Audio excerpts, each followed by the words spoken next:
Welcome to Fast and Dirty, presented by Harrow's Automotive Center and Harrow's Fleet Services in Vero Beach, Florida. Today we are not in the shop, which is a new thing.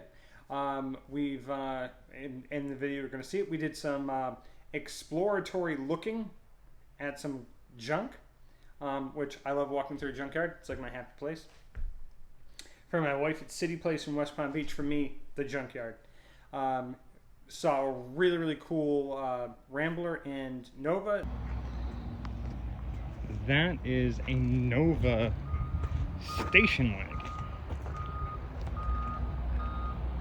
This thing has got some issues, but man, would this have been a cool car to redo, you know? And for the most part, it's kind of all there. I mean, would be a sick car to really kind of redo. If anybody's interested, this is at LKQ West Palm Beach. Here's another cool car, 1963 Rambler Classic. Don't touch Amanda. Either Amanda's not supposed to touch it or Amanda doesn't want people to touch it. Inside this beauty, look at that. Look at that dashboard. This dashboard's crazy cool. But look at that. Door panels. You never know what you're going to find in a junkyard. Door panels. There's a rear bumper for a C3 Corvette. T-top for that C3 Corvette. And stuff like that. Another Rambler door, I think. Something door. Crazy cool car. Look at this thing. You just never know what you're going to find in the junkyard. It's always a good day. What we wanted to show you is something kind of cool that we just got in, and I was really stoked about it, so I really wanted to show you guys, and it's for the 64.5 Mustang. We're actually working on it. We had an unfortunate incident happen, which you'll see a little bit later, but the cool thing first, and then we can talk about the unfortunate incident.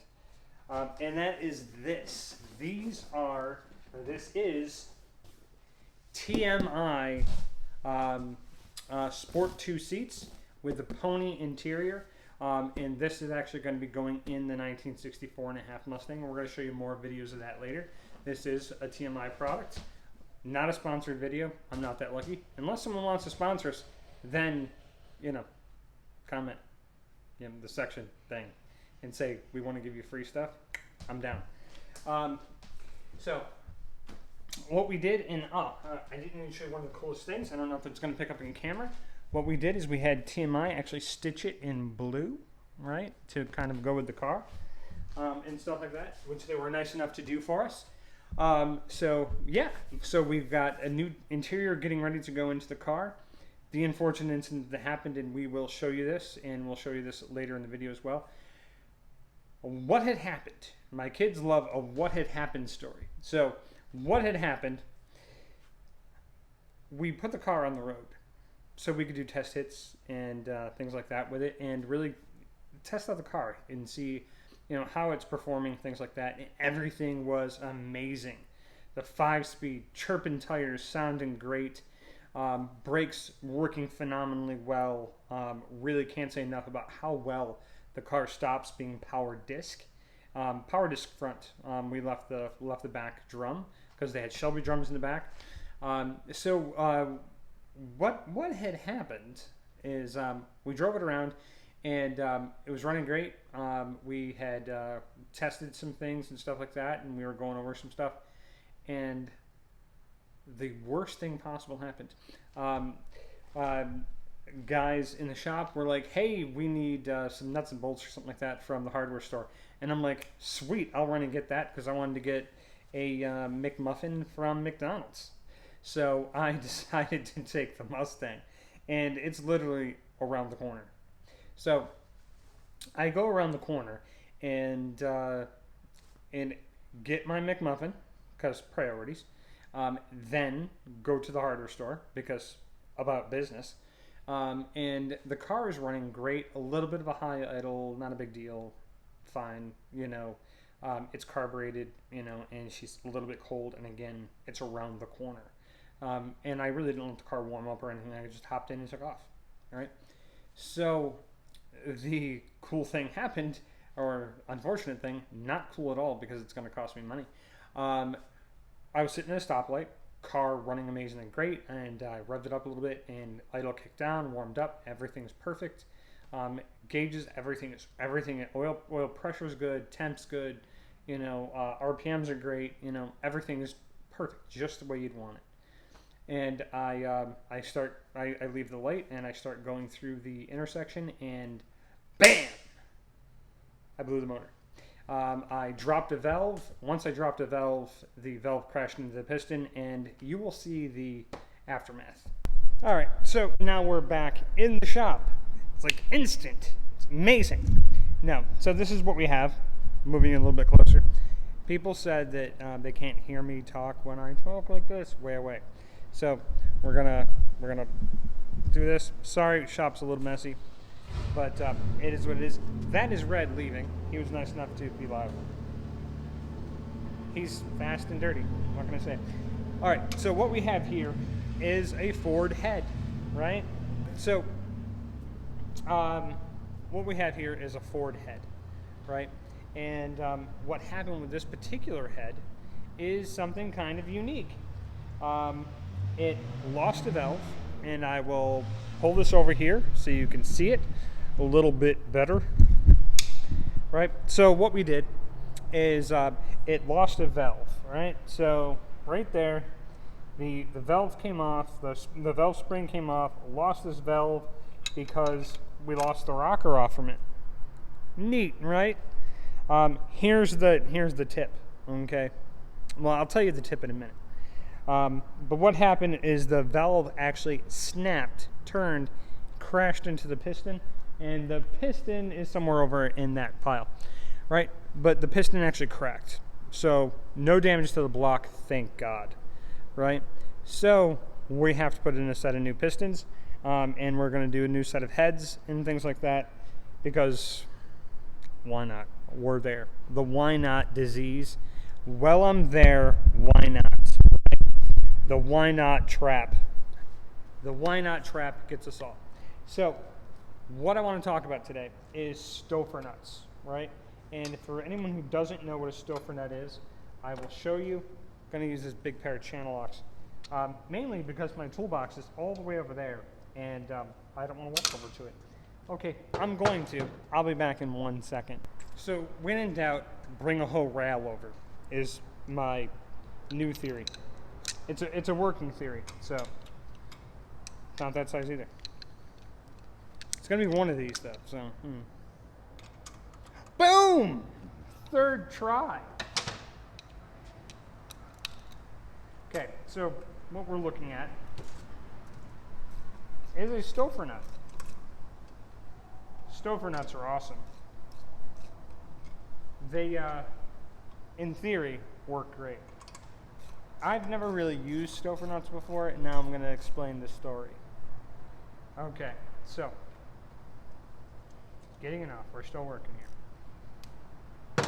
All right, so my Stouffer nut story. Okay, this is a Stouffer nut, and if you look at it, all right, has little indents in it and stuff like that. And what it does is when it's going down, it's actually a little bit concaved, and it actually kind of seals at the top a little bit, right? So when you're putting down a Stouffer nut, right, you know that they're going to get tighter as they actually go down. Okay, so it'll hit a spot, start to tighten up, and once you get it past the ridge lip, it should, in theory, lock itself into place.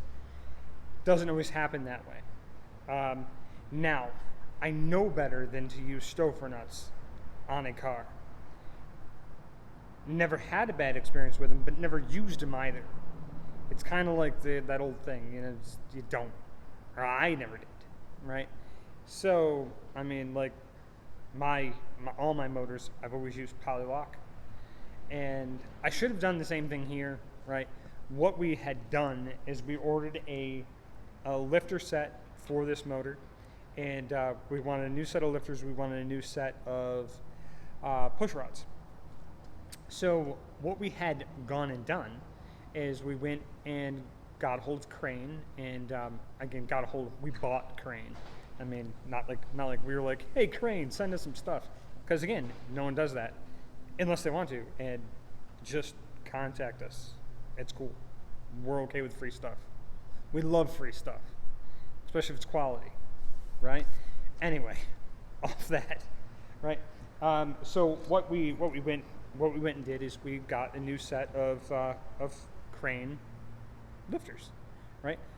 Because I am a fan of quality stuff, right? So I do like to buy quality parts. I think that there's something to be said about a quality company that has quality parts. So when we did it and we ordered the kit for a 5.0 liter Mustang engine, and it came, push rods were a little bit longer than what I had expected, but I don't have one of the adjustable push rods to kind of like size it up and everything like that. So I called Crane and I was like, the push rods are a little bit long for these Stouffer nuts. And Crane told me, it is fine. It's cool. Our kit's engineered to work with your engine. I explained to them modifications on the engine, cam specs, things like that. And they said, yes, totally okay. And I was like, I don't know. And they said, no, dude, it's fine. So they get paid a lot of money. And so I just assumed that when it comes to lifters and push rods, they know better than me. So when I was putting this together and stuff like that, to get it where I thought it was comfortable, the push rod was way too deep into the lifter, and I knew that, so I backed him off. But I tried to keep it Stouffer nut right in that perfect position. Again, stupid. I should have just went with poly locks, right? And I know, I'm probably going to get beat up in comment section, if anyone ever comments besides my wife and kids, right? But going to get beat up, right? But I used the Stouffer nut. The Stouffer nut backed off, as they tend to do, and that's the reason why my whole life everyone has told me, do not use the Stouffer nut, and I knew better and did it anyway. It's self-inflicted harm. Right, so I went and I did I went through and I did it. I did it. I went and I put on the Stouffer nuts. So no, I went and I did it. Self-inflicted harm, right? So I went. I used the Stouffer nuts, knowing that I shouldn't do it.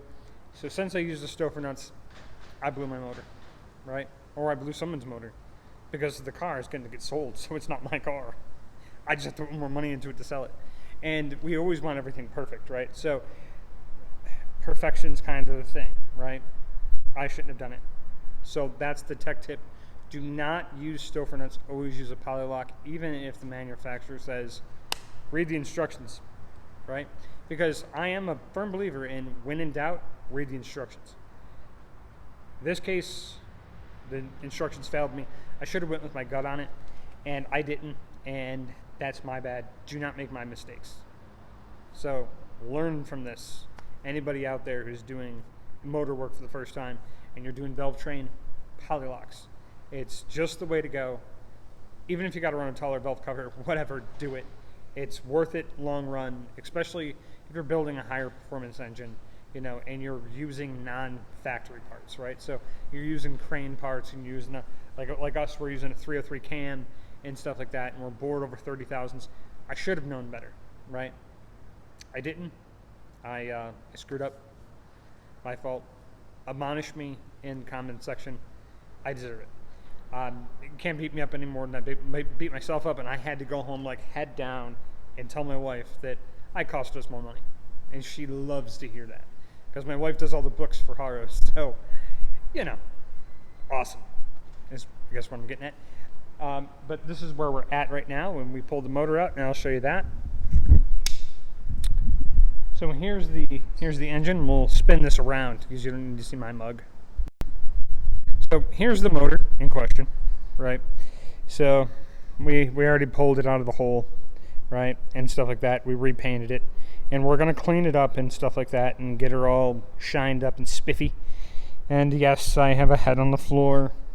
We ripped it apart very, very angrily, right? It's a very clean engine. It really, really is. Someone's already done oiling work and stuff like that. So it's already had some work done, and we're going to do more work to make it better. Because if you're there and you're rebuilding it, well, make it better. Man. So explain to me what we're doing here. Currently taking off the floor pans to fix the mistake that they did, since instead of doing the proper way, welding them in, they tied it with a bunch of self-tappers and then caulked it. And this is the exact way you do not do floor plans on a classic car. And then someone else has to go through and find all of the self-tapping screws and then remove them. I think we actually have this is how many self-tapping screws there are. I think there's actually self-tapping screws right there. Or something smoldering and on fire. I think it's smoldering and on fire. Probably on fire. Never mind. This is what we're dealing with the Mustang, is somebody went through, took these tech screws right here, right? And they decided to go through and put tech screws in everything. You can see one of the nice little holes right there. Right, so they put tech screws through and then they caulk the seams, which isn't a bad thing to do if you don't care about the car. We actually care about this car, and we're trying to put it together so the new owners of it can be caretakers for a long time. So they went and they were nice enough to get thousands of dollars or hundreds of dollars in floor pans, and then proceed to put them in as cheaply as possible. So the Mustang went kerfuffle, and since it had a little kerfuffle, I try not to swear. My kids tell me I swear too much at home, so I try not to swear at work. So kerfuffle is my new word for today. I also like smurfing things, like that thing's smurfing awesome, So smurfing and kerfuffling. I don't know what kerfuffle means as a profanity, but smurfing means anything, like smurfing it. But anyway, the Mustang, it took priority. We were going to start working on the 1950 Ford. See it still back over there, right?